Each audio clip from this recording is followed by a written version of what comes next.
Yuni Shara awet muda di usia 52 tahun, rahasianya hindari gibah. Artis Yuni Shara beberkan rahasianya selalu awet muda. Satu di antaranya adalah menghindari pertemanan yang suka gibah. Yuni Shara berujar sudah berhenti menghabiskan waktu dengan teman-teman beraura negatif seperti itu. Mesti cari lingkungan yang menenangkan. Kalau misalnya kita ngumpul sama temen, baru duduk, sudah ngomongin orang aja gitu, negatif aja gitu, kata Yuni Shara dikutip dalam podcast Ashanti baru-baru ini. Mantan kekasih Raffi Ahmad tersebut mengaku lebih selektif dalam memilih teman. Pasalnya, ia sudah beranjak memulai kebiasaan untuk fokus ke diri sendiri.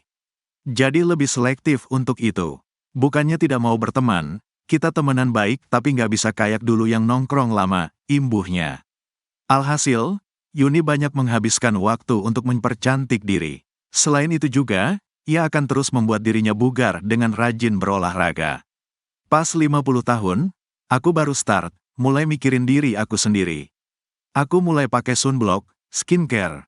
Terus aku belajar megang raket, olahraga itu umur 50 tahun. Aku coba semuanya, tegasnya. Terus mikir, iya ya mikirin orang terus. Kapan mikirin diri sendiri, tutupnya.